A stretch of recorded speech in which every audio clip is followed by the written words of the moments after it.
ginagawa kayo, dinideclare ko sila sa universe na parang sinasabi ko na ito ang declaration ko sa universe at may maubos mo pang match. Pero consistent pa rin ako in love natin. Kung ano yung nasa harapan mo yun, I will leave you that. Pero meron ako, kumbaga naka-file lang siya sa isang folder. Balang araw ko meron ako. Nagkatawa, susunod na sila ito ng people ng balang araw. Talaga ba? Wow! Bravo! Saan mo kinuha ka ng pala? Yes. Yan, so yun ang tawag. Smart fit ba? Pagsulat ko niya. Gusto ko magsulat ng mga pelikula pa. Gusto ko sulatan din ng content.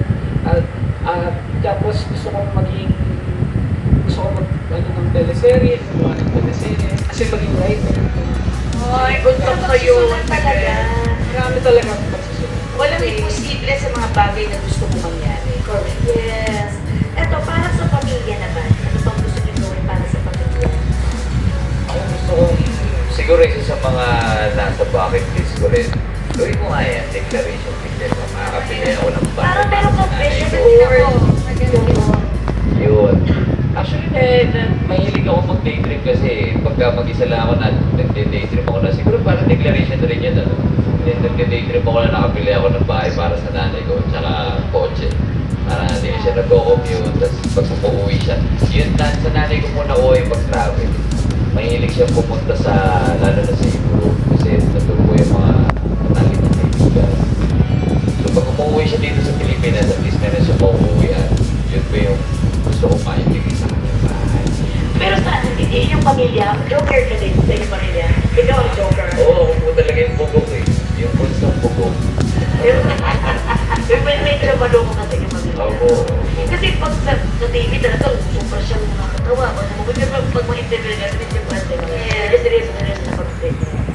Birthday lang. Oo, may pagkatawa din. Yes.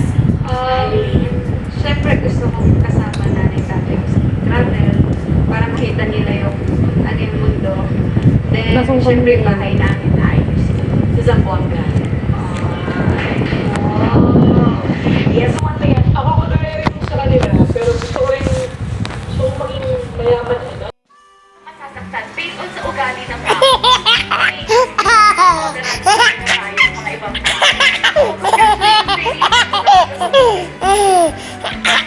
Maraming salamat.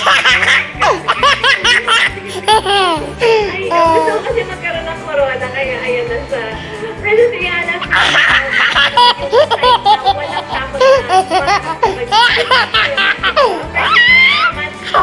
na fresh in love ka bagong boyfriend pero ko naisip ko din sa format pero nagustuhan ko lang Maraming salamat sa mga huragan at good luck sa ating dalawang kandidata. Madlang people, ang ating best Q&A international